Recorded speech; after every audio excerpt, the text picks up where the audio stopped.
Good evening. This is Akashvani. I am Valsa Williams with the news at 9.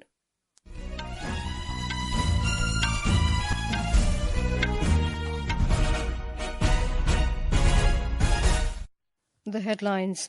Prime Minister Narendra Modi says his vision is that every kitchen in the world should have at least one product grown by Indian farmers. Releases 19th installment of Pradhan Mantri Kisan Samman Nidhi scheme worth 22,700 crore rupees. India and the United Kingdom agree to resume bilateral free trade negotiations. External Affairs Minister S. Jaishankar says India remains the largest contributor to UN peacekeeping operations. Newly constituted Delhi Legislative Assembly unanimously elects BJP MLA Vijendra Gupta as Speaker. Union Home Minister Amit Shah asserts Jammu and Kashmir has been transformed in the last decade.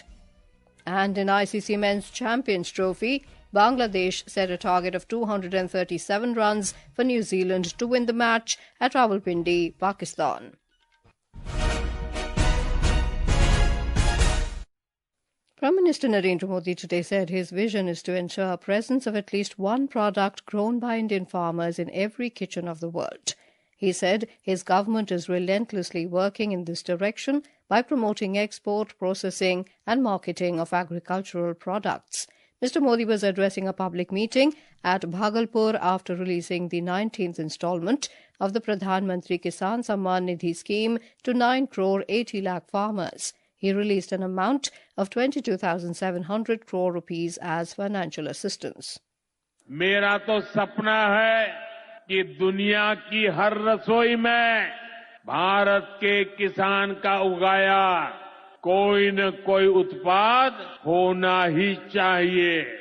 इस वर्ष के budget ने भी इसी vision को आगे बढ़ाया है।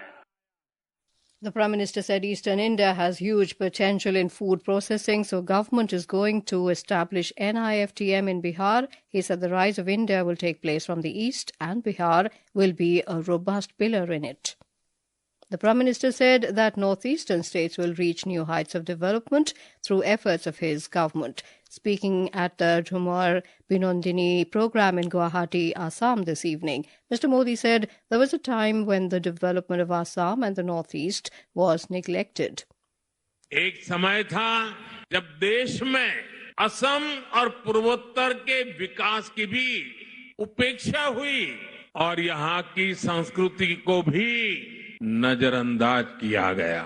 लेकिन अब पूर्वोत्तर की संस्कृति का ब्रांड एम्बेसडर खुद मोदी ही बन चुका है। Speaking at the event, Assam Chief Minister Himanta Biswa Sarma said today is a moment of great fortune for the state as Prime Minister Narendra Modi has visited Assam for the first time after taking oath as Prime Minister for the third time. Mr. Modi also witnessed a grand Jhumar dance performance featuring nearly 8,000 dancers and drummers. External Affairs Minister S. Jaishankar and heads of missions from around 60 countries also attended the show. In Madhya Pradesh, Prime Minister Narendra Modi said this is the first time in the history of the country that the whole world is looking towards India with hope and optimism. Launching the Global Investors Summit in Bhopal, Mr. Modi said that common people, economists, institutions and many countries have expectations from India.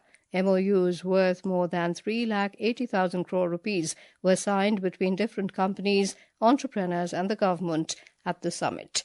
Mr. Modi said this is the best time to invest in Madhya Pradesh. Madhya Pradesh agriculture के मामले में भारत के top के राज्यों में है। Minerals के हिसाब से भी एमपी देश के टॉप 5 राज्यों में है। एमपी में हर वो पोटेंशियल है जो एमपी को जीडीपी के हिसाब से भी देश के टॉप 5 राज्यों में ला सकता है।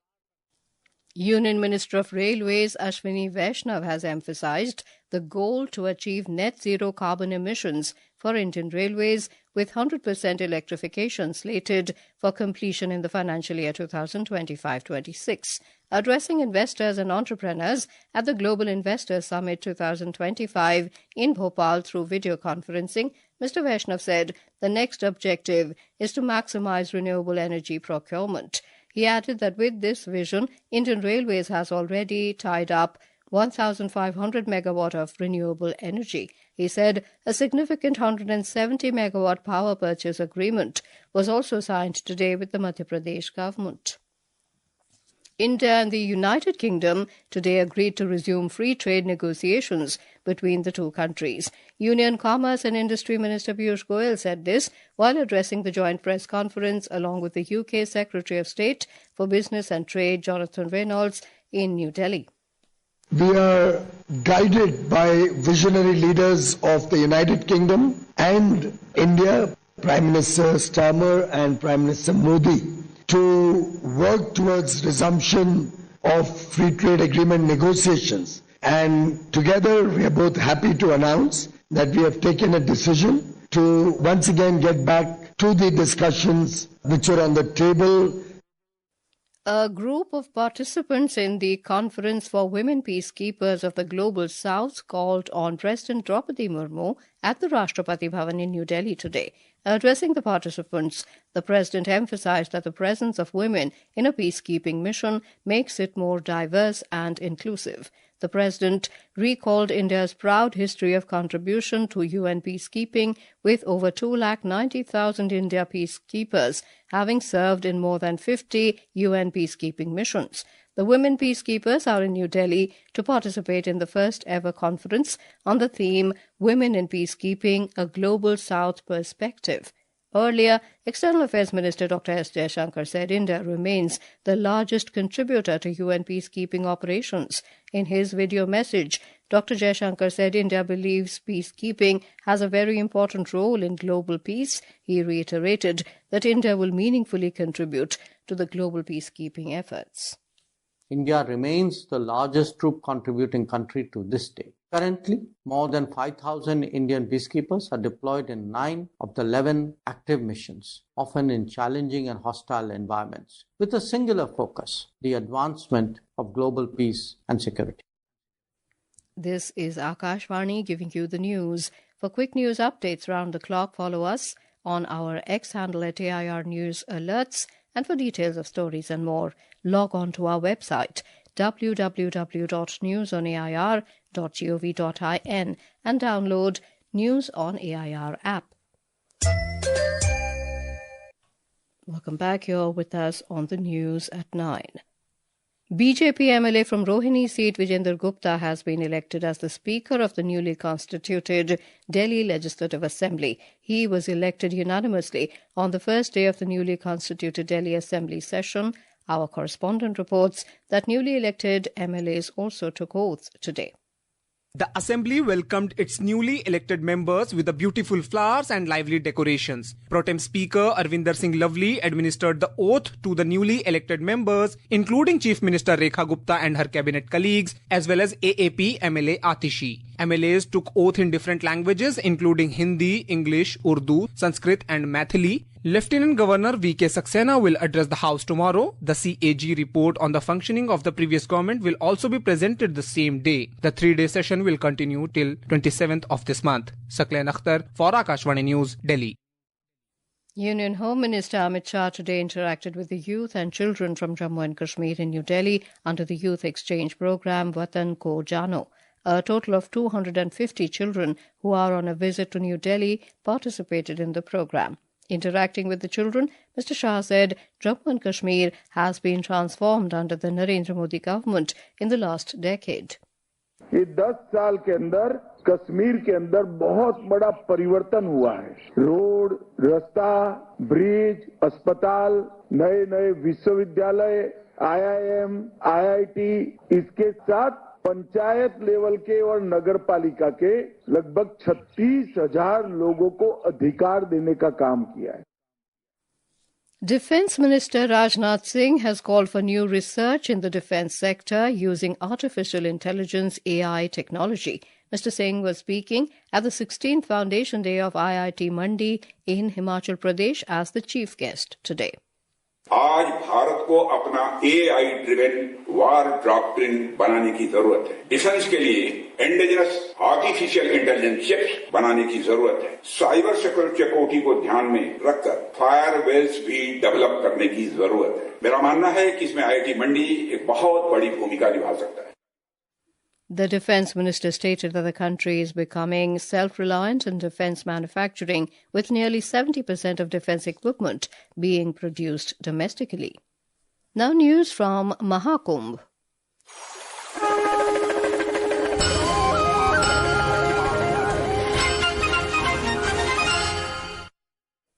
More than 1 crore 5 lakh devotees took the holy dip till 6 this evening at the Triveni Sangam of Mahakumbh in Prayagraj. Our correspondent reports that so far 62 crore 6 lakh devotees have taken the holy dip in the Sangam, including many eminent personalities. Saints, devotees and pilgrims from different corners of the nation are coming to the Mahakumbh. In this trend, Chief Election Commissioner Gyanesh Kumar took a holy dip today in the Triveni Sangam along with his family. On the occasion, he received blessings of River Ganga and prayed for the well-being of all. Maharashtra Deputy Chief Minister Eknath Shinde also visited the Mahakumbh. After his holy dip, Mr. Shinde called Mahakumbh 2025 the world's biggest event and said that Prayagraj is a holy land where everyone is equal. ये महाकुंभ जो है सामाजिक, सांस्कृतिक और आध्यात्मिक परिवर्तन का ये महाकुंभ है। ये प्रयागराज पवित्र भूमि है और यहाँ पर गंगा, यमुना, सरस्वती का संगम है। उस संगम में हम लोग स्नान कर रहे हैं।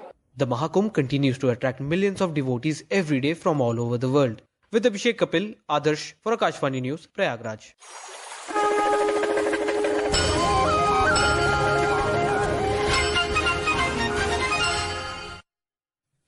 A group of 110 Hindu pilgrims crossed over to Pakistan today on a week-long pilgrimage to celebrate Shivratri at the Shrikatas Raj temples. Protocol Officer Arunpal Singh informed that they crossed over this evening from Atari Joint Checkpost. Arunachal Pradesh has achieved 100% completion of houses under the Pradhan Mantri Awas Yojana Gramin. This was informed by Chief Minister Pema Khandu in a social media post. He said the target in the state was achieved on the 21st of this month. Arunachal Pradesh has completed all the targeted 35,591 houses under the scheme in the state. The meeting of the Select Committee of the Lok Sabha examining the Income Tax Bill 2025 was held in New Delhi today. The 31-member panel is headed by BJP MP Jayant Panda. The committee will submit its report by the first day of the monsoon session of Parliament. The Income Tax Bill 2025 aims at consolidating and amending the law related to income tax. In the ICC Men's Champions Trophy, New Zealand, chasing the target of 237 runs against Bangladesh, were at 181 for 3 in 35.3 overs in their Group A ODI match in Rawalpindi, Pakistan. Bangladesh scored 236 runs for 9 in the stipulated 50 overs. Najmul Hussain Chanto with 77 runs was the highest scorer for Bangladesh. In our bilingual live phone-in program, Public Speak, we will bring a discussion on recycling and waste management at 9:30 tonight. Circular economy and waste management expert Dr. Sunil Pandey and environmentalist Mukul Sanwal will be our guests to answer the queries of our listeners. To participate, listeners can call on telephone number 011-2342-1050 and 011-2331-4444. And now, before we end the bulletin, the headlines once again. Prime Minister Narendra Modi says his vision is that every kitchen in the world should have at least one product grown by Indian farmers.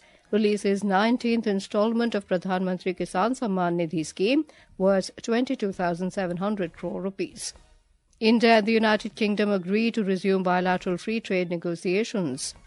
External Affairs Minister S. Jaishankar says India remains the largest contributor to UN peacekeeping operations. Newly constituted Delhi Legislative Assembly unanimously elects BJP MLA Vijender Gupta as Speaker. Union Home Minister Amit Shah asserts Jammu and Kashmir has been transformed in the last decade. That is all in the news at 9. Good night.